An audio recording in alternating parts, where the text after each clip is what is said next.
Assalamualaikum warahmatullahi wabarakatuh. Alhamdulillah hamdan katsiran tayyiban mubarakan fi kama yuhibbu rabbuna warda, wassalatu wassalamu ala nabiyyina Muhammad wa ala alihi wa sahbihi wa man sara ala nahjihi bi ihsanin ila yaumidin wa ba'd. Ibu sekalian, jamaah rumil yang dirahmati oleh Allah Subhanahu wa taala, tidak ada kata yang pantas untuk kita ucapkan lalu kita rangkai dan kita persembahkan kepada Allah pada hari ini, hari yang sangat istimewa, hari yang sangat spesial, hari perdana dari sebuah dimensi waktu yang sangat baik, bahkan terbaik di muka bumi ini. 10 hari terakhir di bulan suci Ramadan, tidak ada kata yang pantas untuk kita ucapkan kecuali kata yang kita berikan dalam rangka bersyukur kepada Allah. Karena untuk sampai di 10 hari terakhir itu nggak mudah loh Bu, nggak mudah. Banyak orang gagal sampai di hari ini, banyak orang nggak berhasil. Salah satu berita yang menjadi isu berita nasional kan jatuhnya Hercules. Bayangkan Bu, ibu lagi enak-enak tidur siang, tiba-tiba pesawat jatuh di rumah ibu. Tuh ada firasat nggak sih sebelumnya? Ya Allah ya. Dan kalau Allah mau buat di Cinere gampang Bu, tinggal bilang kun fayakun, masya Allah. Apalagi kan Pondok Cabai masih berfungsi kan tuh ya. Iya, buat militer. Masih aktif, militer pula. Itu kan bandara, itu bandara militer juga, bukan bandara umum. Subhanallah. Jadi ibu sekalian, nggak ada yang merasa aman deh. Jadi ketika kita bisa sampai di hari ini sebuah anugerah dari Allah Subhanahu wa ta'ala. Salawat dan salam semoga senantiasa tercurahkan kepada Rasulullah Sallallahu Alaihi Wasallam beserta para keluarga beliau, para sahabat beliau, dan orang-orang yang istiqomah berjalan di bawah naungan sunnah beliau sampai hari kiamat kelak. Bu, kalau kita udah sampai hari ini, kayaknya nggak afdol kalau kita nggak bicarakan 10 hari terakhir. Iya nggak Bu? Gimana, Ibu setuju nggak Bu? Yang nggak setuju angkat tangan. Saya mau lihat orang-orangnya nih, siapa aja. Pulang aja lah daripada urusan sama Pak Ustaz. Iya ya, 10 hari terakhir. Ketika ibu dengar kata 10 hari terakhir Ramadan, yang terbesit di benak ibu apa sih Bu? THR, selain THR. Pembantu pulang. Itu kan sedih. Saya mah sedih banget Pak Ustadz. Kenapa Bu? Ya, pembantu saya 3-3-nya pulang Pak Ustadz gitu ya. Jadi bukan sedih kesempatannya tinggal dikit lagi, tapi nggak ada teman ngeberesin rumah, ngeberesin ruang tamu dan seterusnya. Bu, 10 hari terakhir adalah prime time-nya Ramadan. 10 hari terakhir adalah puncak-puncaknya Ramadan. 10 hari terakhir adalah grand finalnya Ramadan. Ibu-ibu yang dirahmati oleh Allah Subhanahu wa ta'ala, jika ibu menjadi seorang atlet sepak bola, contoh ya, saya tahu feminim semua, tapi contoh, lalu ibu-ibu yang dirahmati oleh Allah Subhanahu wa ta'ala, kita ikut Piala Dunia, di babak penyisihan kita menang 5-0, lalu 7-0, lalu 4-0, lalu masuk ke babak per-8 final, menang lagi 7-0, lalu perempat final menang lagi 6-0, semifinal 7-0 lagi, dan di partai final kalah 1-0. Kira-kira ada nilainya nggak menang 7-0, 6-0, 5-0? Gak ada. Kalah di partai final itu kekalahan paling menyakitkan Bu. Nggak ada kekalahan yang lebih menyakitkan dibanding kalah di final. Pernah lihat atlet nangis ketika kalah di babak penyisihan? Nggak ada. Tapi kalau babak final itu nangis semua Bu. Padahal tuh orang-orang berotot semua tuh Bu. Perutnya six pack semua, nangis Bu. Kenapa? Karena menyakitkan. Allah yang mengatakan dalam beberapa ayat di dalam Al-Quran bahwa ibadah itu perlombaan, fastabiqul khairat. Al-Baqarah 148. Maka berlomba-lombalah dalam kebajikan. Dan ini partai finalnya. Ibu jadi pembalap wanita pertama di F1 misalnya. Dari lap pertama ibu memimpin perlombaan, lap kedua, lap ketiga, lap keempat. Pas lap terakhir, di tikungan terakhir, ibu tergelincir, tidak bisa mengontrol mobil tersebut dan akhirnya menepi. Kira-kira ada manfaatnya ibu mimpin lomba dari lap pertama? Nggak ada. Ibu dapat nilai berapa di klasmen? Kosong.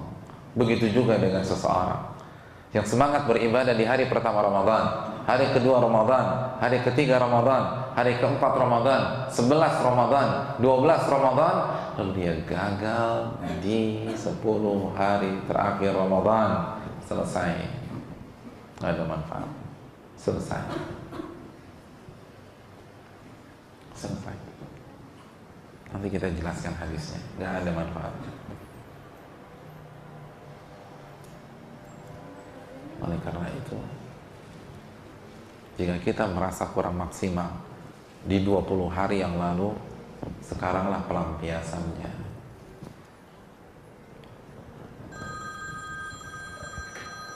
Ini handphone siapa lagi? Handphone saya.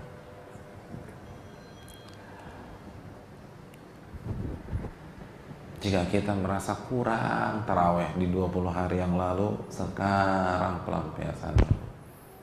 Nggak ada waktu lagi. Kita harus tumpahkan semua di 10 hari terakhir ini.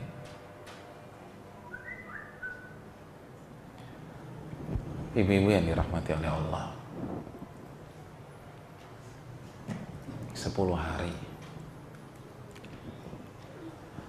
Allah kasih kita waktu setahun berapa hari sih, Bu? 365. Lalu Allah hanya minta 10 hari. Allah hanya minta berapa? 10 hari. Itu berapa persen tuh, Bu?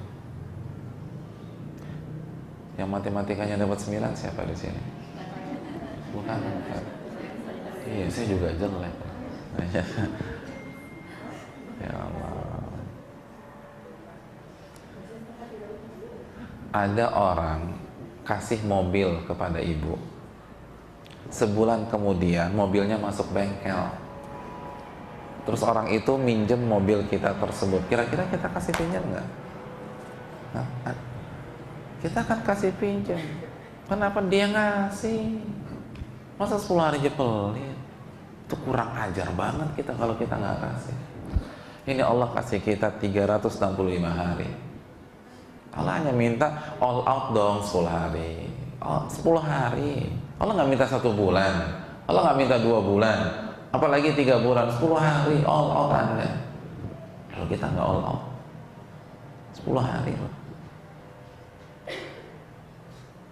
Nggak mau tuh kita kasih kepada Allah. Kira-kira kita pantas dikatakan hamba yang bertakwa nggak? Itu tadi aja. Analogi tadi di atas. Cuma 10 hari. Ustaz, tapi saya sibuk Pak Ustaz. Ngurusin anak, punya butik atau punya toko. Ini masih ada 20 toples lagi belum laku. Subhanallah. Hadirin yang dirahmati oleh Allah Subhanahu wa taala. Sesibuk itukah kita sehingga kita sampai nggak bisa kasih Allah 10 hari? Kayaknya kita lebih sibuk dari Rasul deh. Rasul aja kepala negara, pemegang kunci Baitul Mal. Kalau bahasa kita sekarang itu Menteri Koordinator Bidang Ekonomi. Jadi langsung beliau ambil alih. Panglima Perang, kalau bahasa kita sekarang Panglima TNI-nya. Itu masih bisa tuh, salat tarawih sampai kaki bengkak tuh masih bisa. Masih bisa menghidupkan malam, ahya lailahu. Beliau begadang di malam hari. Subhanallah. Kita RI 1 bukan, Menteri bukan, Panglima TNI bukan, bablas terus telurnya. Hebat kita ini. Ingat, nggak ada yang lebih sibuk dari Rasulullah SAW. Ustaz, tapi anak saya banyak. Nabi umat, bukan ngurusin anak lagi, ngurusin umat. Nggak ada alasan, bu, cuma 10 hari kok. Masa 10 hari nggak dikasih juga? Ini yang kasih jantung kepada kita, yang kasih otak kepada kita, yang kasih kecantikan kepada ibu-ibu sekalian. Minta tolong all out dong 10 hari, nggak dikasih juga. Kelewatan bro, kelewatan. Bu, jangan nunggu sampai divonis dokter dulu. Mohon maaf, positif kanker payudara stadium 4, baru kita nangis jam 3. Terlambat. Jangan nunggu divonis dokter dulu. Mohon maaf, fungsi ginjal Anda tinggal 5%, baru kita bangun jam 3:30 untuk sujud kepada Allah. Enggak, sekarang. Ta'arraf ilallahi fir raha ya'rifka fi syiddah.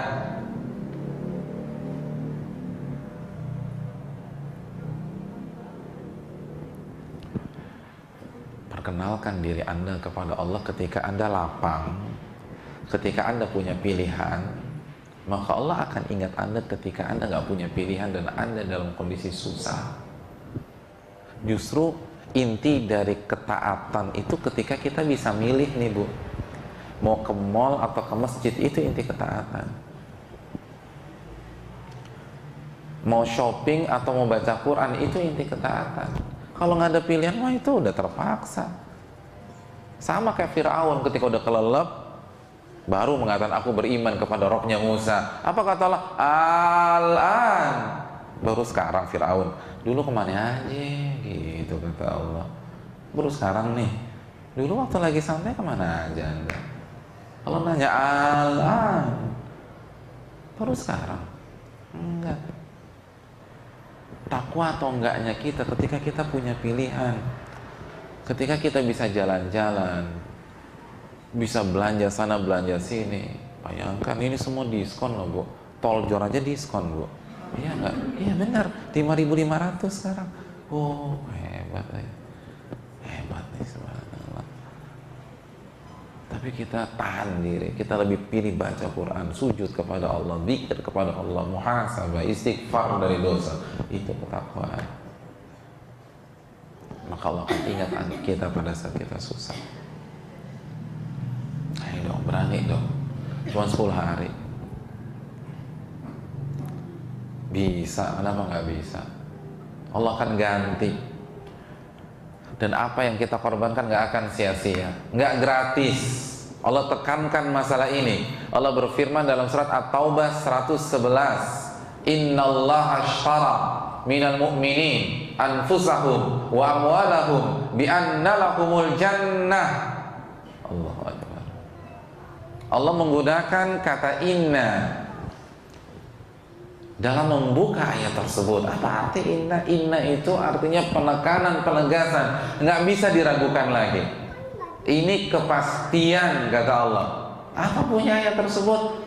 Sesungguhnya Allah membeli jiwa-jiwa orang beriman dan harta mereka dengan surga. Allah ingin memastikan dan menenangkan kita apa yang kita korbankan, misalnya 10 hari ini, itu nggak gratis. Allah beli. Misalnya ada ibu-ibu pengen ke mall, seakan-akan Allah berbicara kepada dia, Bu, ibu mau ke mall berapa jam?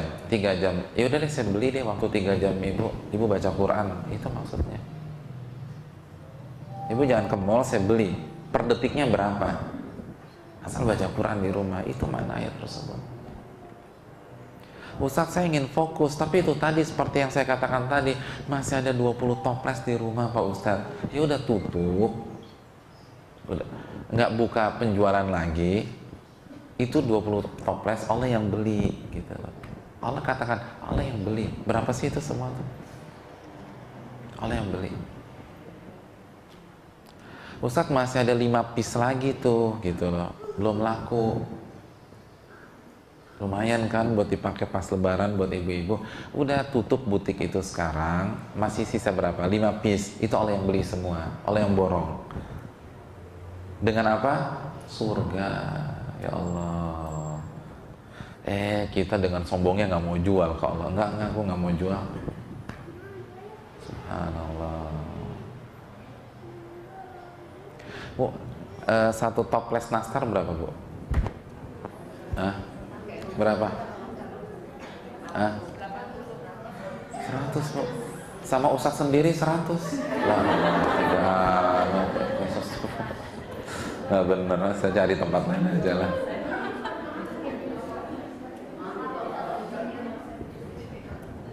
Oh, oke, 100.000. Ya Allah. Ini kata Allah, Allah yang beli deh. Kita bilang enggak mau. Mohon maaf, kita nggak jual ke engkau ya Allah. Saya mau jual ke Bu Fulana aja lumayan 100.000. Ya Allah, hina banget. Allah mau beli pakai surga nggak mau tuh. Tapi lihat duit 100.000 ngiler ya Allah. Terus kita ngaku pencinta akhirat, nggak bisa, nggak bisa. Kita balik ke analogi di atas ya. Ini ada orang lagi-lagi kasih kita mobil. Terus 1 bulan lagi ketika mobilnya masuk bengkel, dia bilang, boleh nggak pakai mobil ibu 10 hari? Saya sewa deh. Perharinya berapa? Kira-kira kita berikan nggak sama orang tersebut? Hah? Kita berikan. Terus uangnya kita terima? Kelewatan banget kalau masih terima uangnya. Orang tuh mobil dari dia. Kita terima uangnya aja, kita tuh dikritik sama orang. Anak tuh nggak tahu diri, tahu nggak? Itu pasti omongan orang tuh gitu. Kan yang kasih mobil dia. Harusnya kan udah deh pakai aja Pak, pakai aja Bu. Kan itu juga dari ibu. Jadi hadirin sekalian, kalau Allah minta 10 hari kita liburkan cuma-cuma, itu fair loh. Itu hak Allah, Allah yang kasih semuanya ke kita. Kalau Allah pecahkan pembuluh darah kita hari ini, terus kita mau ngapain nih 10 hari ini? Kita nggak ada harganya sama manusia. Tapi Allah kasih semuanya. Allah cuma minta 10 hari ini fokus dong gitu loh. Terus bukan hanya sekedar anjuran, aku beli deh, berapa sih? Aku beli. Kita nggak mau jual. Bu, pernah nggak sih kita masuk outlet barang branded, terus kita di underestimatein sama pelayannya? Pernah nggak? Nggak pernah ya? Berarti ini pengalaman saya pribadi doang ya? Ya Allah, itu nyebelin banget loh. Oh, nggak pernah masuk. Paling nitip ya teman yang mau ke Paris sama itu, atau online sekarang. Saya pernah barang teman nih, dia masuk ke sebuah tempat barang bermerek, itu dicuekin sama sama pelayannya. Padahal kita bawa duit, sampai teman saya tuh buka tasnya, keluarin semua koleksi Apple-nya. Itu dari Apple yang iPhone, iPad, sampai Mac dikeluarin semua. Saya bilang, Mat, ngapain gitu, Mat? Kita nggak dianggap kalau nggak kasih lihat begini-begini aneh gitu loh. Kan orang lihatnya penampilan. Ini nggak punya duit nih, nggak usah dilayanin gitu kan ya. Nggak dianggap.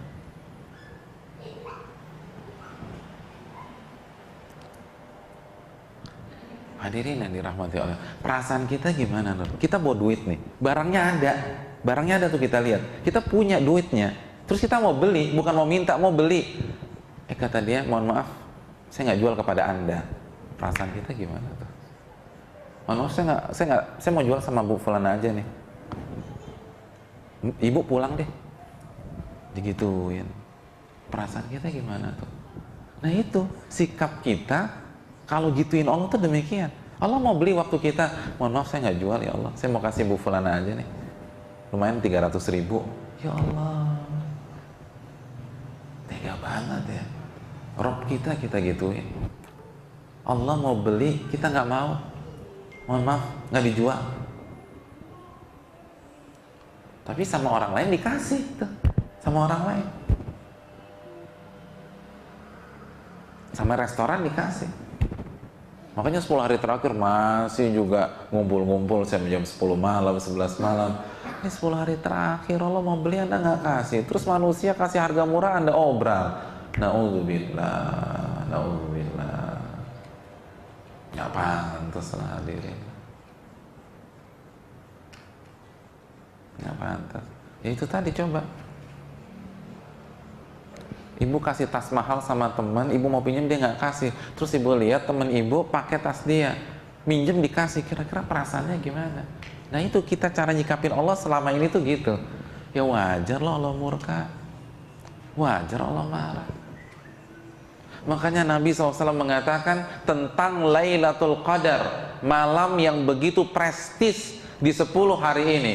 Kata Nabi SAW, Lailatul Qadri khairun, maaf, Allah berfirman Lailatul Qadri khairun min alfi syahr. Malam Lailatul Qadar itu lebih baik daripada 1000 bulan, 83 tahun dan 4 bulan. Kita tahu dia keutamanya penuh rahmat, penuh ampunan, penuh keberkahan. Tapi tahukah ibu sekalian bahwa malam ini punya sisi lain? Dan sisi itu disampaikan Nabi kita SAW dalam hadis riwayat Imam Nasai. Kata baginda Rasul SAW, man hurima khairaha faqad hurim. Barang siapa yang gagal mendapatkan malam Lailatul Qadar, dia akan gagal di dunia maupun di akhirat. Wala yahram khairaha illa mahrum. Dan tidak ada yang gagal mendapatkan malam tersebut kecuali para pecundang, kata Nabi SAW. Udah kelewatan. Allah cuma minta kita nyari 10 hari loh. Allah nggak minta suruh kita nyari 1 bulan, 2 bulan, 10 hari, masa nggak bisa juga sih? Gagal. Barang siapa yang gagal mendapatkan malam ini, dia akan gagal di dunia maupun di akhirat.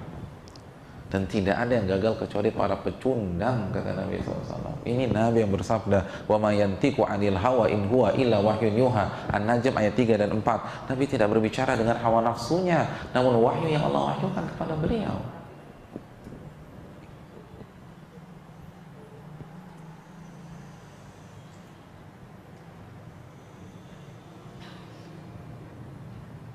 Hadirin yang dirahmati oleh Allah.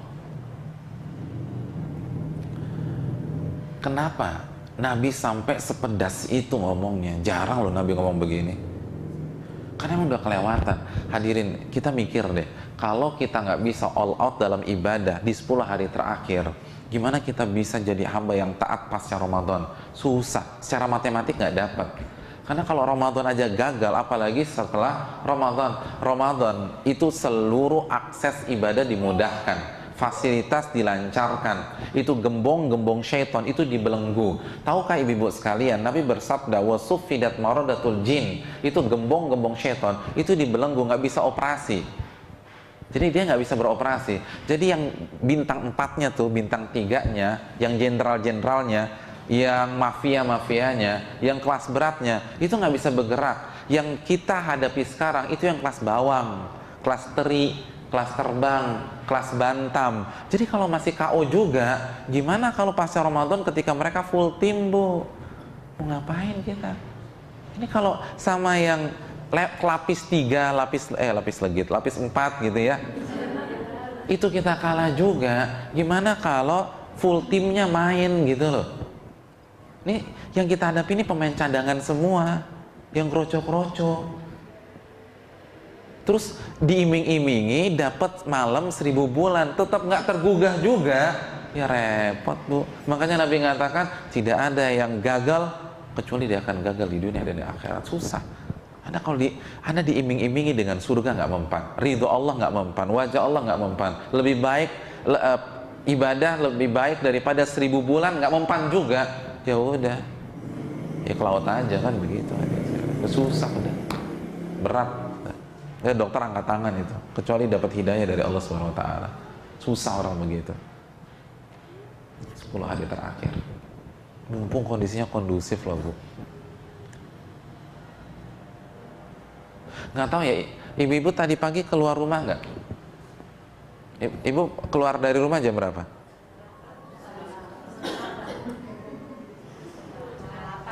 setengah 8. Saya jam segituan tadi ada di JOR, itu JOR di TBC Matupang. TBC Matupang relatif lebih lancar daripada biasanya.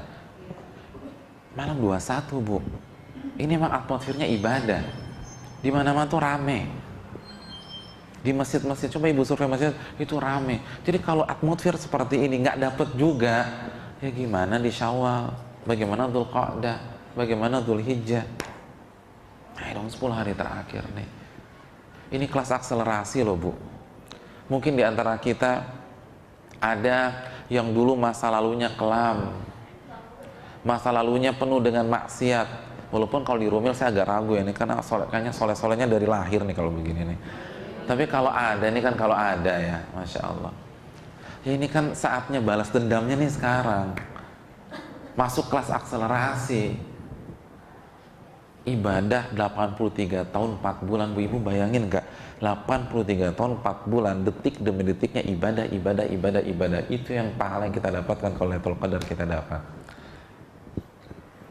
Siapa yang usianya 83 tahun di sini? Ada yang 83 tahun? Yang 83 tahun nggak ngaku siapa coba? Ada? Pak Ustadz, peraturan pertama kalau bicara sama ibu-ibu, jangan nanya dua hal, umur sama berat badan, kan begitu ya? Itu nggak akan dijawab, Pak. Percuma. Tapi kan nggak ada di sini. Alhamdulillah masih muda-muda di sini secara umum. Kalaupun ada yang 80 tahun, itu umurnya, bukan usia ibadahnya. Kalau kita usia 60 tahun, itu dipotong tidur aja udah berapa tuh, Bu? Apalagi tidur kita ikut resep dokter, sehari 8 jam. Berarti 20 tahun aja tuh buat tidur. Itu belum dipotong tidur pas kajian, nambah lagi tuh. Masya Allah, luar biasa. Jadi, kapan ibadahnya? Belum arisannya, belum kopdarnya, belum kulinernya, terus ibadahnya kapan? Ini Lailatul Qadar 83 tahun 4 bulan. Ayo dong, ini depan mata kita nih, mumpung di hari pertama, belum ada kata terlambat. Kalau udah malam Jumat pekan depan tuh udah tinggal nyesal aja, Bu. Oleh karena itu manfaatkanlah Ramadan kali ini luar biasa. 10 hari ini fokus sama Allah. Apa sih yang bisa kita lakukan selama 10 hari ini? Ustadz, saya udah mau all out nih. Pokoknya saya berubah pikiran. Pokoknya saya mau fokus 10 hari ini. Terus saya harus ngapain, Ustadz? Hadirin sekalian, yang terbaik tentu saja kembali ke Rasulullah SAW. Ingat Al-Ahzab 21, laqad kana lakum fi Rasulillah uswatun hasanah.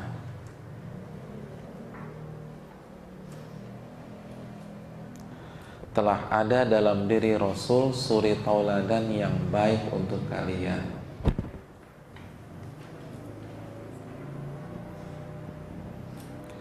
Yang paling tahu bagaimana mengaktifkan 10 hari ini Rasul, Bu. Setuju ya ibu-ibu ya? Nah sekarang gimana sih manusia terbaik ini all out dalam beribadah? Ada 3 tugas, dan ini jadi PR besar kita di 10 hari ini. Yang pertama, kata baginda yang beliau lakukan, syadda mi'zarah. Jadi Nabi kalau masuk 10 hari terakhir, yang pertama syadda mi'zarahu. Beliau mengencangkan tali ikat pinggang beliau. Apa, Bu? Mengencangkan tali ikat pinggang beliau. Gimana nih, Bu? Jadi ulama mengatakan mengencangkan tali ikat pinggang sunnah di 10 hari terakhir ini. Ini sudah hari pertama. Ibu udah pada punya gesper belum? Belum punya nih. Nggak usah khawatir, karena ini bukan makna tekstualnya. Jadi jangan ditelan mentah-mentah. Mengencangkan tali ikat pinggang itu ada 2 makna. Makna yang pertama, ini Ibu bisa cek di Mukhtasar Minhajul Qasidin karya Ibnu Qudamah atau Ibnu Rajab dalam Lataiful Ma'arif dan para ulama yang lain. Makna yang pertama,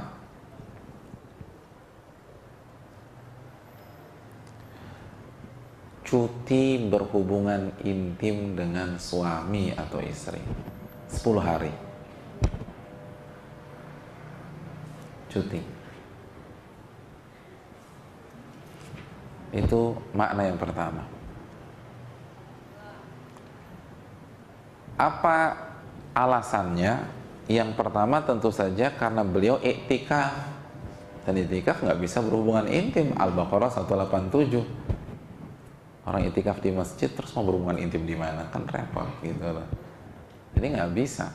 Alasan yang kedua, karena kalau berhubungan intim maka kita akan lebih capek, cepat ngantuk, nggak maksimal seperti terakhir. Itu makna yang pertama. Gimana kira-kira siap ya Ibu? Ya Allah, yang bilang siap cuma 3 orang. Itu juga kayaknya faktor U gitu.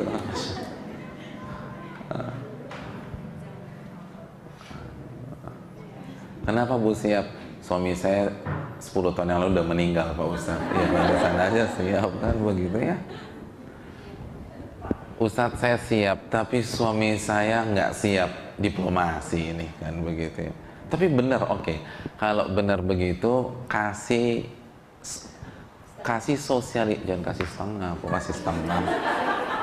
Ini beli apa tuh? Kasih setengah lagi, ya Allah. Kayak beli bawang setengah kilo. Kasih penjelasan, sosialisasikan dulu hadisnya. Ustadz saya udah jelaskan hadisnya, tapi beliau tetap kekeh gitu loh. Ya maklum mungkin karena beliau belum banyak belajar Pak Ustadz. Gimana nih? Gimana? Misalnya udah gitu pas mintanya malam 27 lagi. Ya Allah, nggak pengertian malam 27. Gimana tuh? Ini malam 27 ini kan prime time-nya nih. Seru-serunya itu ibadah tuh malam 27. Gimana? Sikap ibu gimana sih? Saya boleh tahu nggak? Nah, Ustadz kalau saya mah orangnya prinsip ya. Wah dirapel, Masya Allah. Nggak mau, suami nggak mau terima. Gimana nih? Ustadz kalau saya mah komit lah. Saya mau bilang ke suami saya lebih milih Allah daripada kamu mas. Wah luar biasa. Gimana nggak? Besok dicerai aja gitu ya. Bu, kalau suami tetap kekeh, layani. Karena melayani suami hukumnya apa? Wajib. Nggak berhubungan intim hukumnya sunnah. Kalau ternyata suami belum bisa, belum sanggup, ya sudah. Yang harus ibu lakukan layani suami. Jangan ditinggal tuh suami gitu loh. Atau pas malam 27 dia langsung masuk masjid gitu loh. Biar suami pulang udah nggak ada Pak Ustadz. Oh, saya kan bebas, saya nggak boleh begitulah. Ya. Itu makna yang kedua, mengencangkan ikat pinggang, artinya all out dalam beramal dan beribadah. Jadi mengencangkan ikat pinggang itu bahasa kiasan orang Arab. Kalau bahasa Indonesianya itu kita punya menyingsingkan lengan baju gitu ya. Kan kalau orang Indonesia bilang, ayo kita sing-singkan lengan baju gitu, berarti semangat nih gitu loh. Nah, kalau orang Indonesia punya menyingsingkan lengan baju, orang Arab dalam bahasa mereka punya mengencangkan ikat pinggang. Maknanya sama. Jelas ya Ibu ya? Nah, oke, saya mau all out Pak Ustadz. Terus amalan apa yang harus saya kerjakan? Ibu-ibu sekalian, amalan secara umum sama, tapi penekanannya mungkin. Ada beberapa sisi yang kita harus tahu, apalagi 10 hari terakhir. Yang pertama, yang ibu harus jaga benar, sholat wajib. Kalau pakai bahasa kajian umum yang ada bapak-bapak ibu-ibunya, berarti sholat wajib berjamaah. Sholat wajib berjamaah, ini jaga di 10 hari terakhir. Dan jadikan momentum untuk menjaga sholat 5 waktu berjamaah di next berikutnya. Khususnya isya dan subuh, ini penting. Isya subuh tuh nggak boleh lewat di 10 hari terakhir. Kenapa demikian? Karena ada hadis riwayat Imam Muslim. Hadis ini sahih riwayat Imam Muslim. Man shallal isya fi jamaah, barang siapa yang sholat isya berjamaah, maka dia dapat bonus sholat taraweh setengah malam suntuk. Wa man shallal subha fi jamaah, lalu kalau paginya dia sholat subuh berjamaah, maka genaplah bonusnya semalam suntuk sholat lail.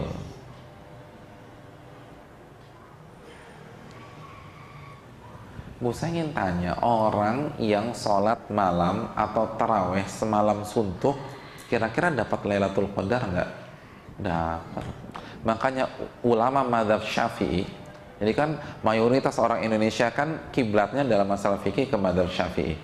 Itu menyatakan barang siapa yang sholat isya dan subuh berjamaah, dipastikan dia dapat Lailatul Qadar. Dapat Lailatul Qadar. Terus gimana kami para wanita, Pak Ustadz? Kalau wanita, simpel, kembali kepada pengecualian yang sering disampaikan ustadz-ustadz. Wa buyutuhunna khairun lahun. Kalau mau ke masjid boleh, tapi rumah mereka lebih baik untuk mereka. Jadi barang siapa wanita yang tetap sholat di rumah, baik sendiri maupun berjamaah, karena mengikuti sabda Rasul, saran Rasul, maka dia dapat bonus di atas tersebut. Dapat. Sama, itu sama dapat. Jelas ya. Jadi jaga nih, sholat jaga. Jangan sampai 10 hari terakhir nggak sholat isya gitu. Isyanya mepet-mepet, isyanya keluar waktu, isyanya di waktu yang diperdebatkan para ulama. Kapan waktu diperdebatkan para ulama? Di atas tengah malam. Tengah malamnya bukan 12.00 ya, tengah malam Islam. Tengah malam Islam itu dari maghrib sampai subuh. Jadi kalau sekarang kita maghrib 6 kurang berapa? Biasanya nggak pernah salah nih. Yang susah tuh nanya waktu zuhur sama ibu-ibu. Kalau waktu maghrib cepat insya Allah. Nah, wow, masya Allah ada bocorannya tuh. 6 kurang 7. Nah sampai 4:43. Bagi 2 itu tengah malam. Ya kalau sekarang kurang lebih jam berapa tuh Bu? Jam 11 lewat ya.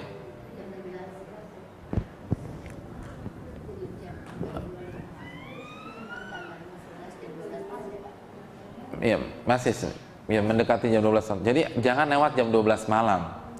Kenapa? Karena ada hadis Nabi mengatakan ila nisfil lailatil awsat, waktu isya itu sampai tengah malam aja. Dan hadis ini sahih. Makanya para katakan waktu isya bukan sampai subuh, tapi sampai tengah malam.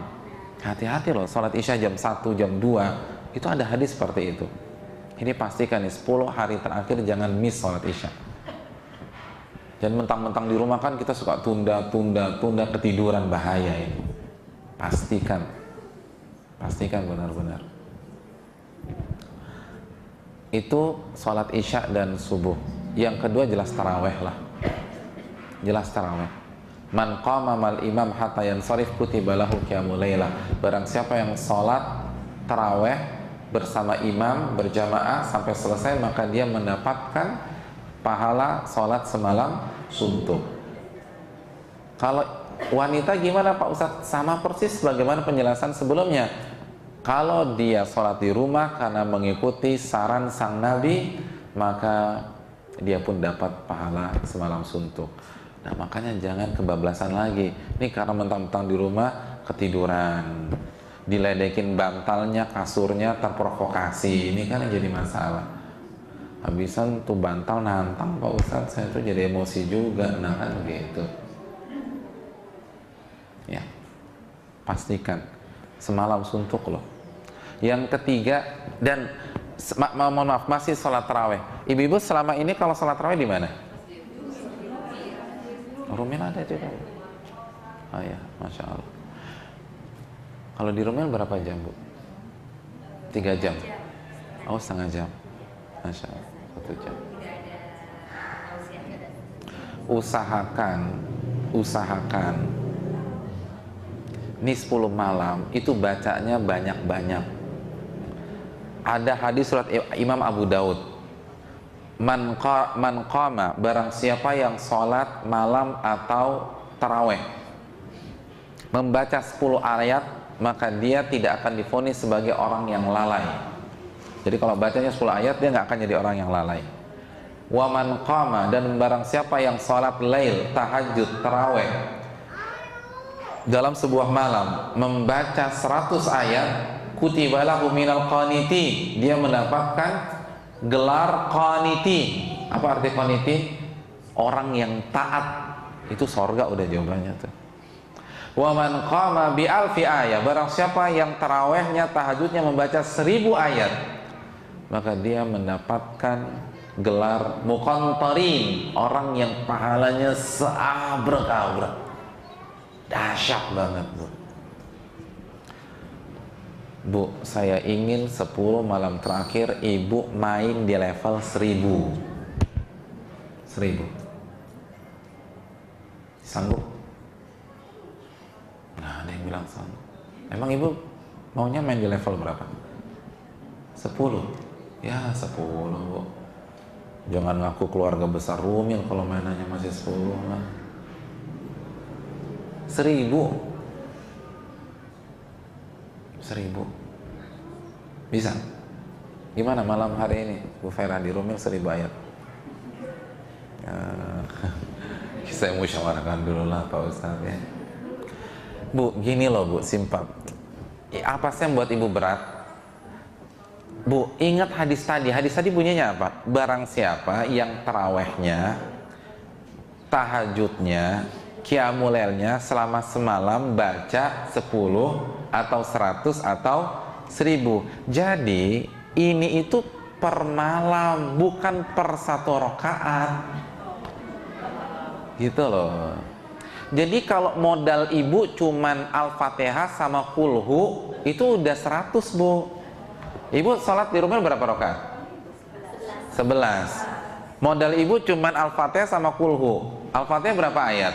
7. Kulhu 4. Berarti 11 ayat per rakaat. 11 kali 11 121. Ya dapat.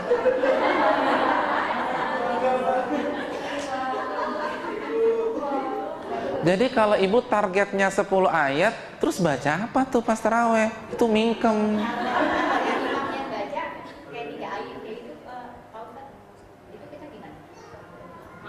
Ya, imamnya kan juga otomatis dapat pahala imam.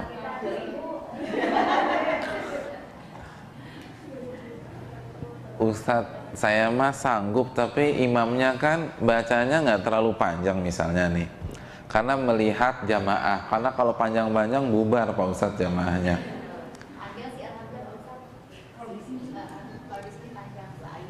Masya Allah. Nah, tapi kalau masih kurang, jadi kalau 1000 itu berarti kan 1 rakaat ibu di bawah 100. Itu misalnya kalau juz 30 itu pegang aja An-Naba, An-Nazi'at, Abasa, dapat udah. Nah, kalau misalnya kita nggak dapat di sholat jamaah, nambah lagi aja di tahajudnya, gitu loh. Ini mumpung 10 hari terakhir, nambah di tahajudnya.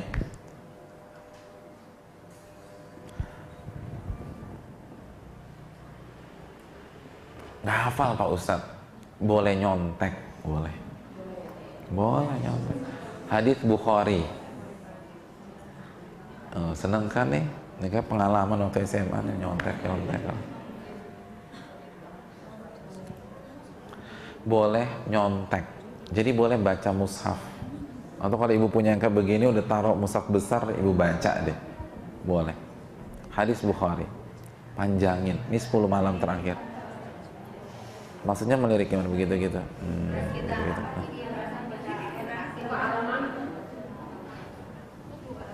Bu, ngapain ngelirik-ngelirik, depan mata aja pegang gitu loh Bu. Bu, ngelirik nanti kalau habis tarawih nggak balik lagi gimana, itu kan pegel leher Bu. Capek loh ngelirik begitu. Depan mata aja, megang boleh. Boleh. Kalau pakai ini bagus juga, tapi kan susah rukunya gimana gitu. Pegang gini Bu, nggak masalah. Ya nih misalnya ibu sholat nih, nih persis banget nih, ini anak nih, ibu sholat begini, taruh meja di sini, begitu selesai taruh ruku, begitu nanti bangkit lagi ambil buka, gitu loh. Oh. Itu Aisyah begitu sama budaknya sholat, begitu loh. Enak udah gampang, nggak ada alasan nggak baca panjang lah. Itu ya ibu-ibu ya. Jelas ya ibu-ibu. Jadi jangan juga baca, jadi boleh nyontek ya. Ibu nggak perlu mentang-mentang ngejar setoran 1000 ayat, ibu baca kulhu 250 kali, ya nggak perlu juga kali. 250 kali, aduh pening Pak Ustadz lah. Itu tadi udah berapa ya, 173 tadi itu, udah bingung kan. Nggak usah lah ya. Ini manfaatkan nih. Ini malam-malam ini lah, coba nih, ini malam-malam terakhir. Masa nggak dapet juga sih, dapat lah. Dan insya Allah nggak pegel, artinya enak gitu loh, nggak ngantuk. Jadi variasi aja, capek, qiyamul lagi, baca lagi gitu kan, seger lagi nanti. Terus agak pegel, duduk, baca Quran, doa. Pokoknya dikombinasikan aja gitu loh. Itu masalah taraweh qiyamul. Yang berikutnya jelas baca Quran. Baca Quran jangan sampai dilewatkan di hari-hari ini. Faedah baca Quran banyak dan saya yakin sudah sering disampaikan para ustadz-ustadz, tapi saya ingin sampaikan sebuah kata kunci pada kesempatan kali ini. Ibu jangan sampai melepaskan 100 ayat di malam hari. Jadi kalau lagi capek atau mungkin harus mudik, harus persiapan, nggak bisa, suami minta saya mudik, Pak Ustadz saya nggak bisa fokus. Oke, 100 ayat di malam hari.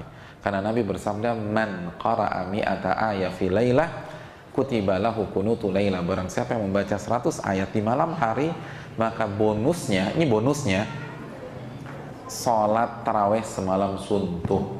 Subhanallah. Jadi kalau bisa 1 juz sih bagus. Jadi baca Quran itu bisa di pagi, bisa siang, sore, malam. Tapi prime time-nya tetap malam. Karena kan primadona 10 hari terakhir ini malam. Intinya 10 hari terakhir itu malam, Bu. Enggak, itu khusus malam. Karena pahalanya juga menggiurkan. Ngaji. Semalam suntuk loh, Bu. Jadi coba ibu bayangin ya. Kita megang 3 amalan ini deh. Jadi kita mungkin nggak sanggup, fisik kita terbatas, suami nuntut kita benar-benar optimal ngurusin beliau. Kita pegang amalan ini. Jaga isya dan subuh. Lalu sholat taraweh mau berjamaah atau di rumah. Terus yang ketiga, baca ayat minimal 100 ayat. Maka setiap malam ibu mendapatkan pahala sholat taraweh 3 malam suntuk. Itu suntuk banget tuh, 3 malam, Bu. Jadi itulah pentingnya ilmu. 1 sama dengan 3 malam. Jadi bayangin nggak kalau itu malam Lailatul Qadar, berapa pahalanya? Terus yang berikutnya doa, Bu. Perbanyak doa kepada Allah.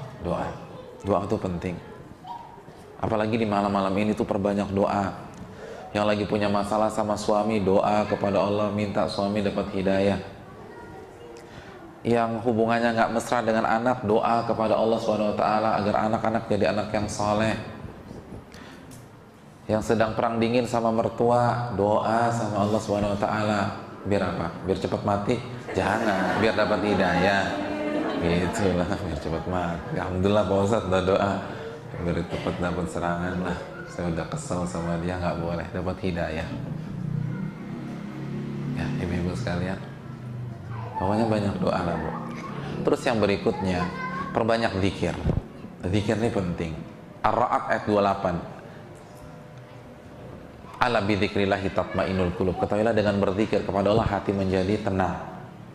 Bu, untuk bisa fokus maksimal di 10 hari terakhir kita butuh ketenangan. Iya enggak? Mana yang lebih enak? Ibu masak sop buntut hati tenang, atau masak sop buntut setelah dibentak-bentak sama suami? Walaupun suami ibu nggak bentak ibu ya. Jelas pas hati kita tenang tuh cita rasanya lebih bagus. Nah begitu juga 10 hari ini cukup panjang, Bu. Ini finalnya 10 hari, bukan 2 kali 45 menit. Kita butuh hati yang lapang, hati yang nyaman. Zikir kata Allah. Ketahuilah dengan berzikir kepada Allah hati menjadi tenang. Dan jangan lupa zikir pagi petang, ini penting loh, Bu. Pagi petang tuh penting. Ibu rutin baca zikir pagi petang nggak? Kan contoh, zikir yang ibu baca ketika pagi petang apa? Kita meminta khaira hadhil lailah wa khaira ma ba'daha. Ya Allah, aku meminta kebaikan malam ini dan kebaikan berikutnya. Jadi sekali lagi kita minta kita baik di malam ini, ya gampang ibadah, gampang baca Quran, gampang qiyamul lail. Lalu di antara zikir pagi petang apa contohnya? A'udzu bikalimatillahi tammati min syarri ma khalaq. Aku berlindung kepada Allah dengan firman-firmannya dari keburukan-keburukan ciptaan-ciptaannya. Dari syaitan, temen yang ngajak clubbing misalnya, ngajak makan-makan nggak karuan. Nah itu kita minta perlindungan dari Allah biar nggak terkontaminasi, nggak kebawa arus. Baca doa zikir pagi petang. Terus yang berikutnya ini juga nggak kalah penting ibu-ibu sekalian. Ketika di 10 malam terakhir, khususnya di rumah, pas tadarus, pas tahajud, pakai baju terbaik ibu-ibu sekalian.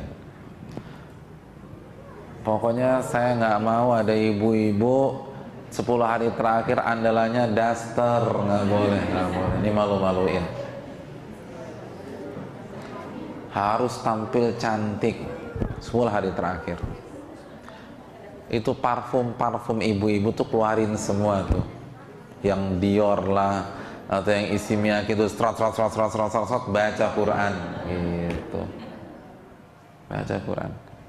Bu, itu lifestyle-nya para ulama kalau 10 hari terakhir.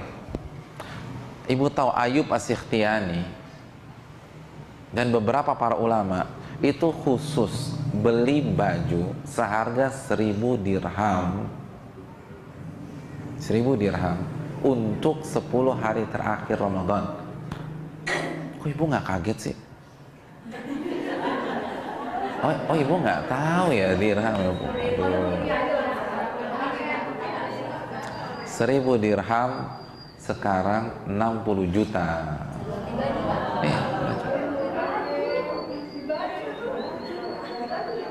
60 juta.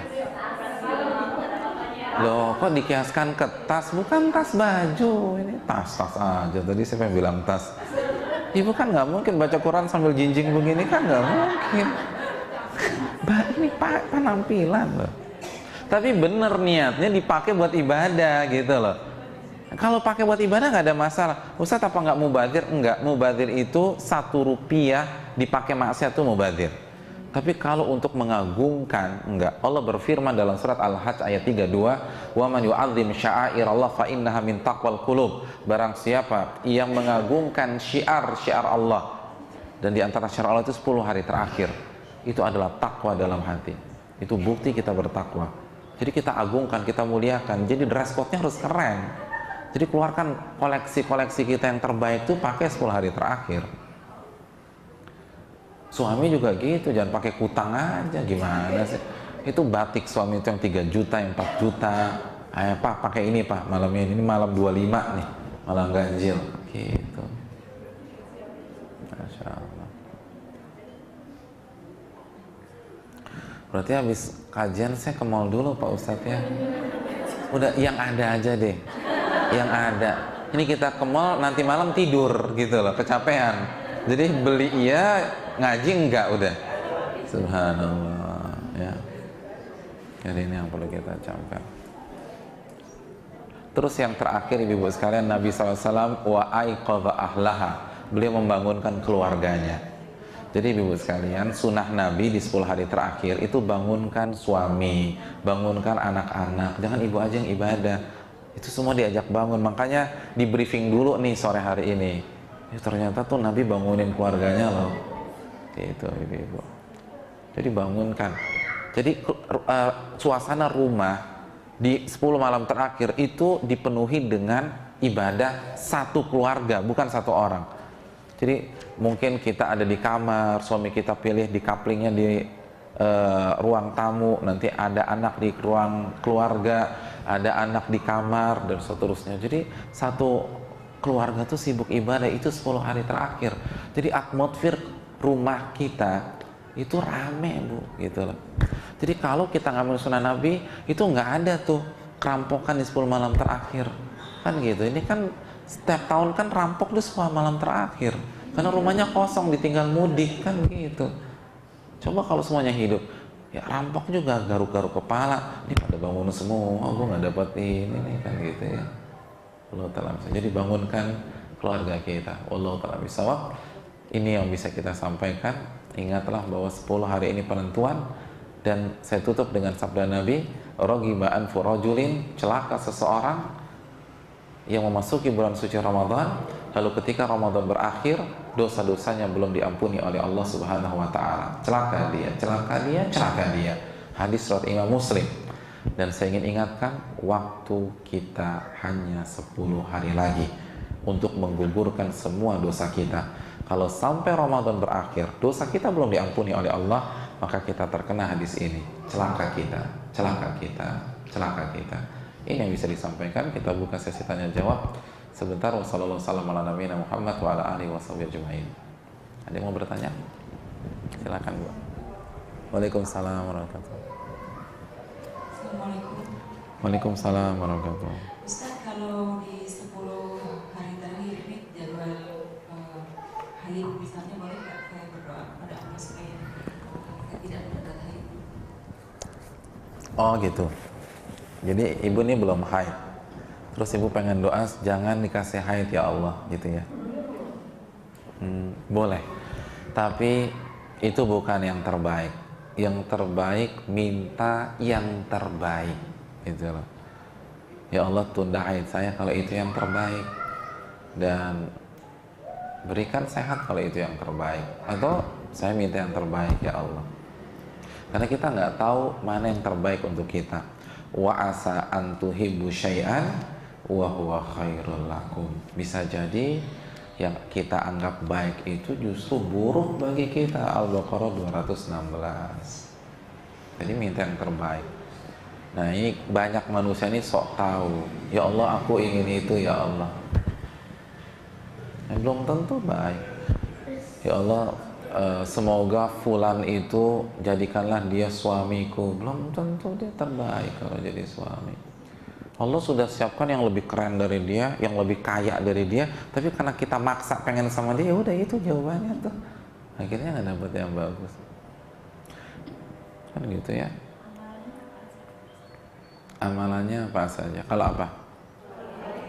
Kalau lagi haid. Ibu-ibu sekalian, saya ingin tanya, yang dilarang itu ada berapa sih kalau kita lagi haid? Salat sama puasa. Apa? Oh, tawaf ya, ya. Kan di Rumil nggak ada Ka'bah, jadi nggak usah disebutkan. Salat puasa. Baca Quran khilaf. Perbedaan para ulama, tapi pendapat yang kuat boleh.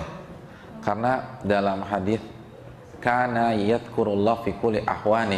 Nabi berzikir kepada Allah di setiap kondisi, baik suci, hadas kecil, hadas besar. Betul Nabi nggak pernah haid memang, tapi maksudnya suci, hadas kecil, hadas besar. Dan Nabi terus berzikir.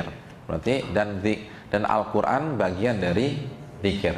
Itu poin yang pertama. Poin yang kedua, tapi saran saya kita safety player aja, main aman. Yaitu tidak nyentuh mushaf secara langsung dengan kulit kita.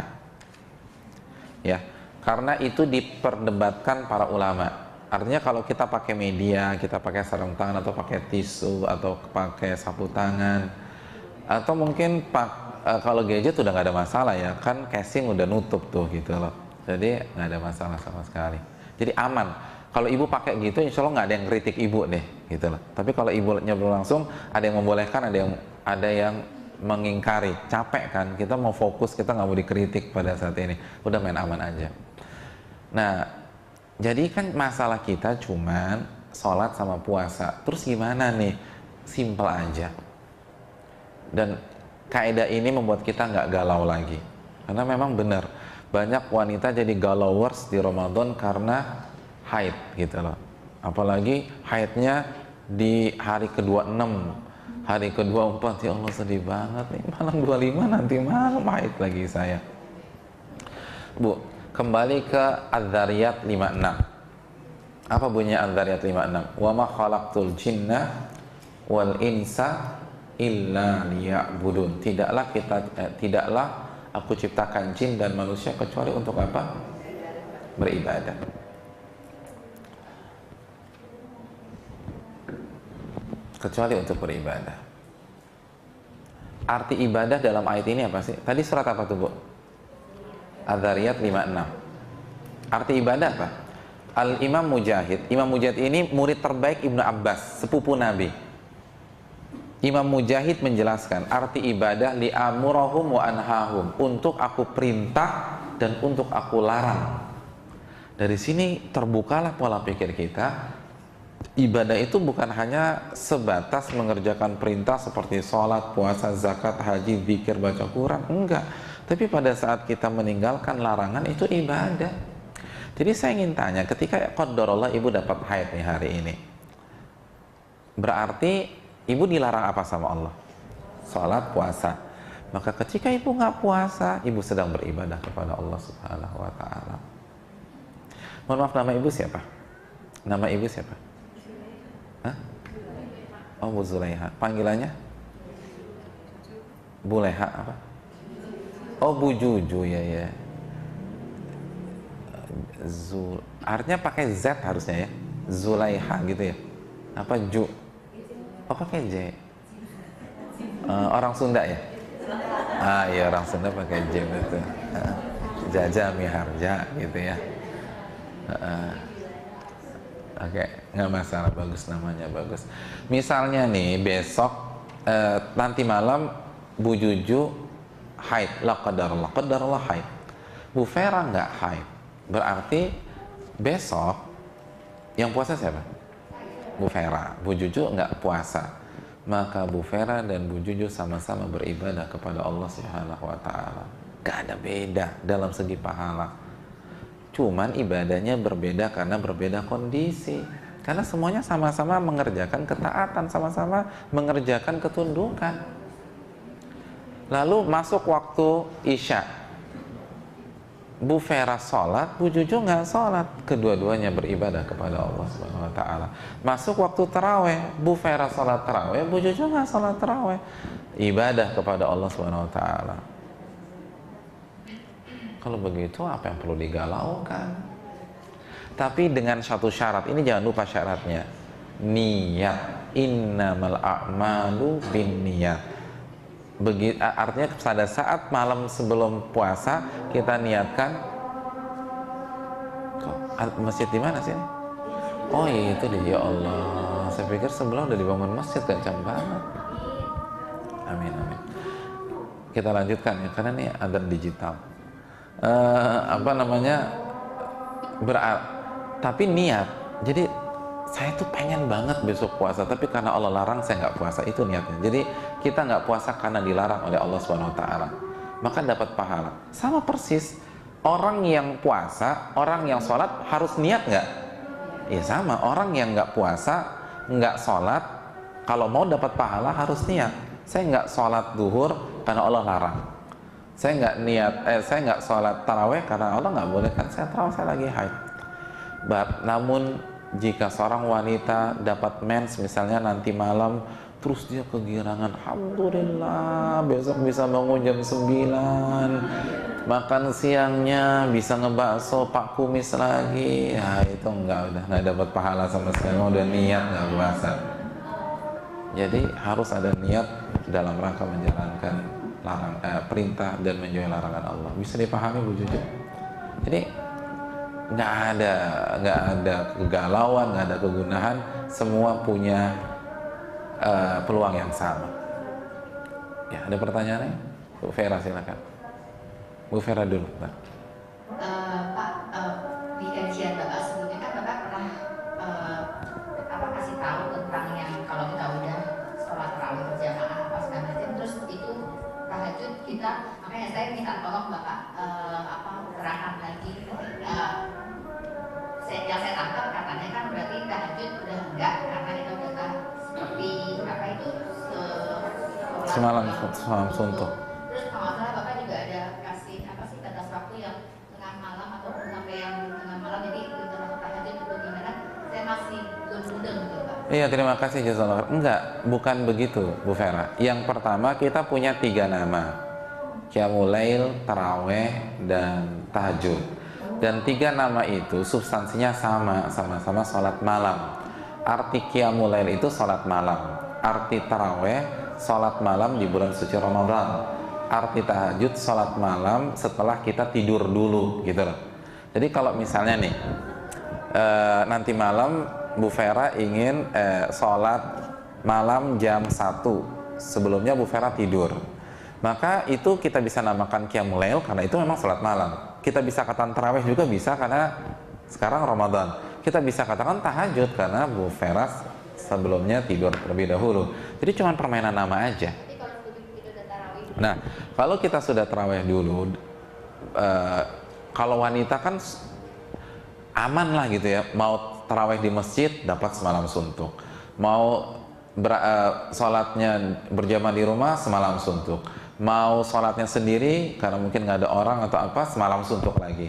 Terus nanti kita abis itu kita tidur, nanti jam 1 kita mau tahajud lagi, boleh nggak?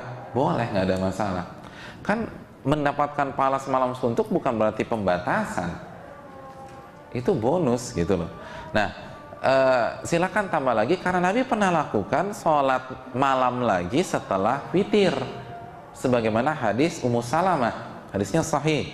Tetapi jangan witir lagi karena la witrani fi lailah, nggak ada 2 witir dalam satu malam. Jadi ada sholat genap aja 2 rakaat sampai apa yang kita inginkan gitu ya. Allah taala bisa. Ya, pertanyaan Bu, siapa? Yang mana nih? Ini ada orangnya kan ngomong-ngomong? Oh, ada.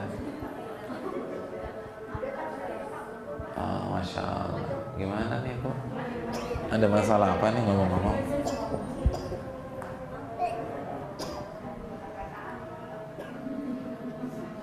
Ustaz, mau tanya Iya. titipan tapi di luar tema. Oh, Mengenai titipan zakat Bu, mal itu, Ustaz. titipan. Terus ini titip apa lagi Bu? Ada 2 pertanyaan. Ya Allah, dipercaya Bu ya. Pikir ada nitip yang lain. Ini langsung ke kasus aja ya. Oke.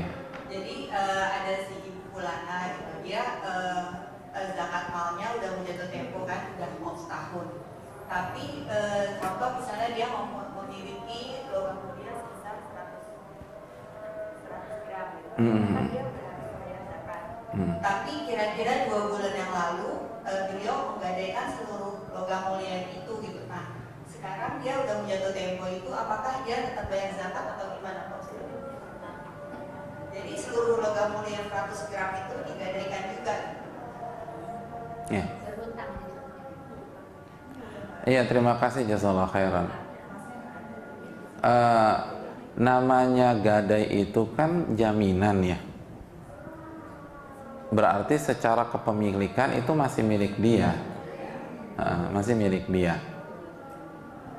Kalau misalnya sampai haul sempurna semua milik dia masuk ke dalam nisab, maka zakat. Tapi kalau karena dia punya hutang lalu dia segera bayar atau dicicil lah dan akhirnya tidak sampai haul,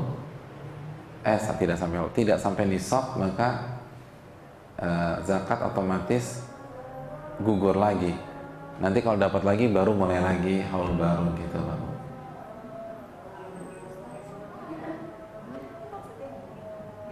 Kan kalau misalnya gadai itu kan kayak dicicil gitu Ustaz. Terus anggaplah misalnya dengan 100 gram itu dia baru nyicil 20 gram gitu. Jadi yang 80 gram itu masih terhutang. Nah, dia tetap harus bayar. Kok gitu sih? Kan 100 sampai gadai itu kan hutang dengan jaminan, bukan gitu Bu? Iya. Ya Ustaz. Dia tetap bayar, tetap bayar. Jadi itu kan nggak berkurang, itu memang punya dia, tinggal berapa hutangnya. Biasanya kan hutangnya di bawah 100 gram tersebut. Biasanya kan jaminan lebih besar gitu, atau minimal sama lah. Nah, saran saya, namanya juga hutang, meninggal tuh uang langsung ditutup aja dengan uangnya. Buat apa dia simpan uang, terus dia ngutang juga gitu loh. Jadi nggak enak hidup kayak begitu. Lebih baik udah dia beli cash aja deh gitu loh. Kan dia juga ada buktinya, ada nisab, ada haul. Berarti kan dia punya tabungan. Udah keluarin tuh tabungan, bayar tuh utang. Daripada konsep seperti itu mungkin ini. Ya, silakan Bu, terakhir. Ya, karena keluarnya nggak harus sebelum Idul Fitri. Nggak harus, nggak pas haul, pas 1 tahun, betul. Saya mau nanya sama apa Lailatul Qadar. Boleh, boleh. Halo. Waalaikumsalam. Malam. Berarti 1000 bulan itu jumlahnya lebih dari umumnya untuk manusia. Kemudian saya bertanya dari pertanyaan ini terus berlanjut. Jadi sejak waktu saya kecil, saya sering lima hari terakhir saya sering di kampung. Kemudian saya dengar cerita-cerita bahwa ada yang mendapat Lailatul Qadar dengan sinar, ada yang ini, ada yang begitu. Tapi setelah pada saat itu mungkin saya karena masih kecil saya tercerna, jadi saya percaya gitu. Kemudian setelah beberapa tahun kemudian orang yang dibilang menerima Lailatul Qadar itu tidak mencerminkan perubahan dalam dirinya itu. Kemudian yang saya tanyakan sebenarnya orang yang menerima Lailatul Qadar itu ada perubahan atau memang begitu aja atau ada sesuatu hidayah atau apa? Cirinya apa? Yang besar ciri. Kemudian nomor 2 yang dari ini dikatakan bahwa 1 hari 100 ayat tadi itu termasuk dalam kalau kita misalnya sambil menyajikan sahur atau menyajikan buka kemudian kita membaca surat-surat atau surat-surat pendek atau ngafalin itu termasuk. Iya, terima kasih Jazakallah. Ini pertanyaan terakhir karena sudah azan. Yang kedua dulu. Yang kedua jelas ya. Yang penting totalnya 100 ayat dan di malam hari ya, bukan 1 hari ya. Ini bonus yang 100 ayat itu hadisnya malam hari. Artinya kalau kita baca di pagi, siang, sore dapat pahala tapi nggak masuk poin ini gitu loh. Jadi kalau kita nyiapin makan malam habis buka ya masuk ke argo gitu loh. Tapi kalau sore, siang, pagi enggak. Itu hitungannya lain lagi. Itu poin yang kedua. Pertanyaan pertama, kalau pertanyaannya ciri-ciri Lailatul Qadar itu gimana sih? Kenapa, Ibu-ibu? Bacaan sholat juga termasuk apa? Kita sholat. Sebagian ini terjadi khilaf para ulama, tapi sebagian mengatakan nggak, ini baca khusus dan itu lebih aman. Kalau baca khusus dan itu sebentar loh, 100 ayat itu sebentar banget. Makanya saya bilang, ibu baca 3 surat aja, An-Naba, An-Nazi'at, Abasa itu udah 100 ayat. Jadi surat baca juz 28 tuh 1 surat, 2 surat mungkin udah 100, jelas 100 ayat gitu loh. Jadi simple banget, tinggal di-combine aja. Nah, kita balik ya, ciri-ciri Lailatul Qadar memang ada, tapi untuk saat ini saya tidak memfokuskan masalah itu. Kenapa demikian? Karena saya lebih suka safety player gitu loh, main aman aja. Kalau kita hidupkan setiap malam udah pasti dapat. Tapi yang jadi masalah banyak orang, banyak ibu-ibu atau banyak bapak-bapak itu fokusnya ke ciri-ciri. Kan oleh karena itu ketika dia merasa bahwa ciri-cirinya itu ada di malam 21, udah nggak ibadah lagi. Ini kayaknya tahun 21 ini udah selesai. Jadi dengan kita nggak terlalu memperdulikan ciri-ciri, enak. Jadi kita lebih main aman. Kalau main aman pasti dapat. Itu yang pertama. Yang kedua, yang namanya ciri-ciri itu bisa salah. Iya nggak? Misalnya saya belum pernah ketemu Bu Vera, tapi saya diminta jemput Bu Vera dengan suami, gitu loh. Jadi suami dan Bu Vera datang, saya mau jemput deh. Tapi saya belum pernah ketemu Bu Vera, saya belum pernah ketemu suaminya. Terus dikasih ciri-ciri, Bu Vera pakai baju warna merah, suaminya pakai baju warna putih. Itu bisa salah orang loh saya. Ternyata bukan Bu Vera gitu loh. Bu Reva ternyata, namanya saya Pak Reva. Oh, mau salah. Ibu bisa turun di tol sini, saya harus muter balik lagi mau jemput Bu Vera. Jadi sekali lagi ciri-ciri itu bisa salah, artinya bisa nggak tepat walaupun hampir sama. Jadi lebih baik kita mana. Yang kedua, kalau maksud ciri-ciri orang yang mendapatkan Lailatul Qadar, jelas ada perubahan yang signifikan pasca Ramadan. Makanya, dan juga perlu saya ingatkan, tidak ada ciri-ciri dapat sinar tuh nggak ada, gitu loh. Ciri-ciri dapat sinar.